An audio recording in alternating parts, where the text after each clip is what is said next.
সূরা feel, সূরা আল feel, এটি পবিত্র কুরআনের ১০৫ নম্বর সূরা। এটি মক্কায় অবতীর্ণ হয়েছে এবং এতে মোট ৫টি আয়াত রয়েছে। নিচে সূরাটি আরবি, বাংলা উচ্চারণ ও বাংলা অনুবাদ সহ দেওয়া হলো। সূরা আল ফিল। বাংলা উচ্চারণ, বাংলা অনুবাদ। আল্লাহর নামে শুরু করছি, যিনি পরম করুণাময়, অতি দয়ালু। ১। আপনি কি দেখেননি আপনার পালনকর্তা হস্তিওয়ালাদের সাথে কি করেছেন?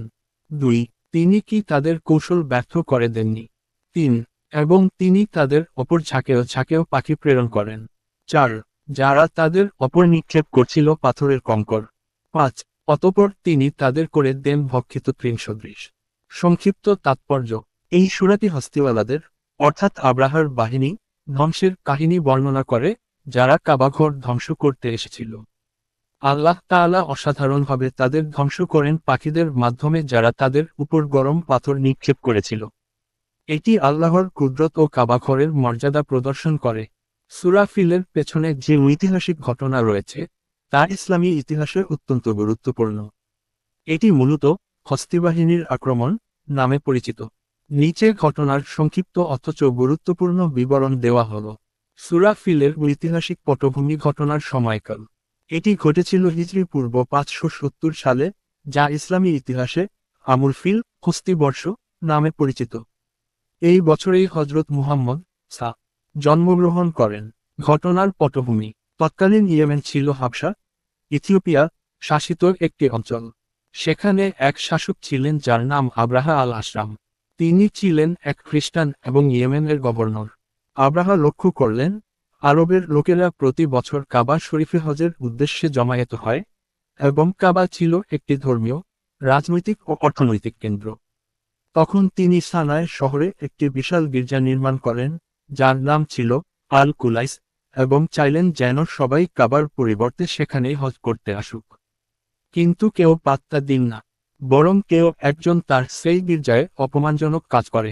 এতে ক্ষুব্ধ হয়ে আব্রাহা শপথ করলেন যে তিনি কাবা ধ্বংস করবেন। আব্রাহার কাবা আক্রমণ।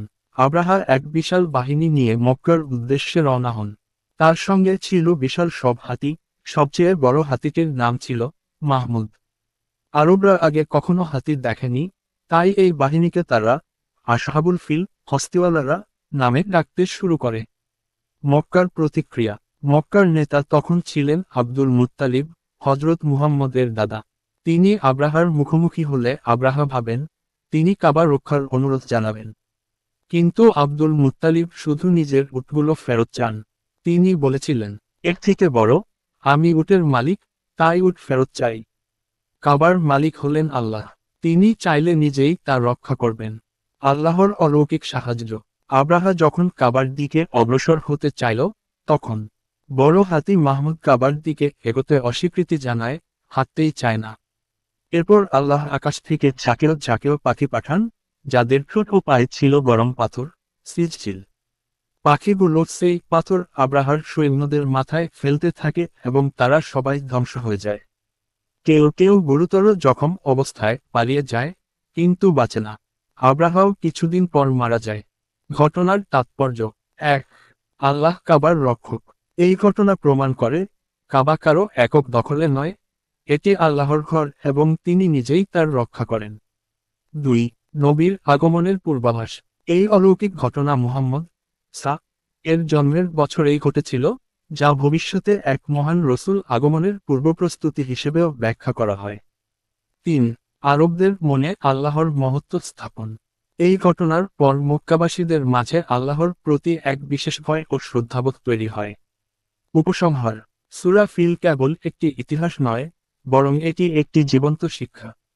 আল্লাহ যাকে রক্ষা করতে চান, তার কোনো ক্ষতি কেউ করতে পারে না। বাহ্যিক শক্তি, সেনা বা কৌশলের চেয়ে আল্লাহর ইচ্ছা ও কুদরতই চূড়ান্ত।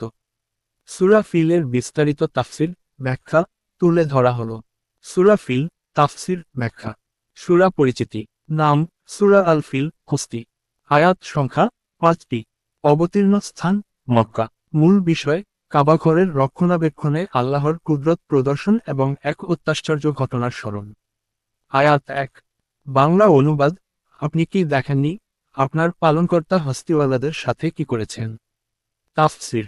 এখানে আসহাবুল ফিল বলতে বোঝানো হয়েছে হাবশার শাসক আব্রাহার সেনাবাহিনীকে, যারা বিশাল হস্তি বাহিনী নিয়ে কাবা ধ্বংস করতে এসেছিল।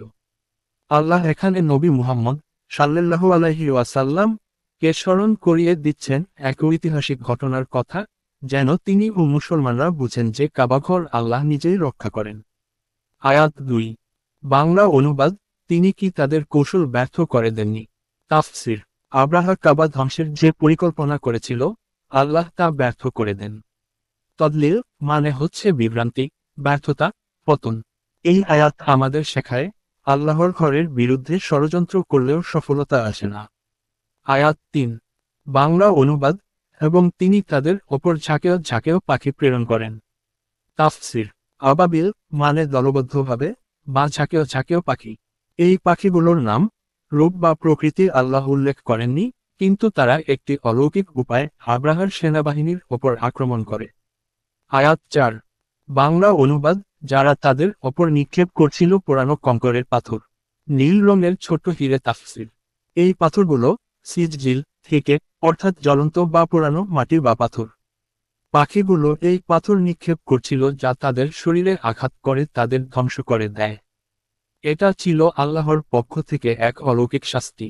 আয়াত 5। বাংলা অনুবাদ, অতঃপর তিনি তাদের করে দেন ভক্ষিত তৃণসদৃশ নীল রঙের ছোট হিরে। তাফসির, আসফিম মাকুল মানে গরু বা অন্য পশুর খাওয়া পরিত্যক্ত খড়কুড়ো। এই আয়াত দ্বারা বোঝানো হয়, আল্লাহ তাদেরকে এমনভাবে ধ্বংস করেন যেন তারা গরু হয়ে গেছে, নির্বংশ ও অপমানজনকভাবে। সারাংশ শিক্ষা: 1. আল্লাহ সর্বশক্তিমান। তিনি চাইলে কোনো জাতি বা বাহিনীকে বিনা অস্ত্রেই ধ্বংস করে দিতে পারেন। 2. আল্লাহ তার ঘর কাবা নিজেই রক্ষা করেন। মানুষ যত বড় শক্তিই হোক, আল্লাহর পরিকল্পনার বিরুদ্ধে কিছুই করতে পারে না। 3. ঐতিহাসিক শিক্ষা: এই ঘটনা ফিল বর্ষে ঘটেছিল, যা ছিল হযরত মুহাম্মদ সাল্লাল্লাহু আলাইহি ওয়াসাল্লাম এর জন্মবর্ষ। 4. আল্লাহর শত্রুর পরিণতি চরম ও দৃষ্টান্তমূলক।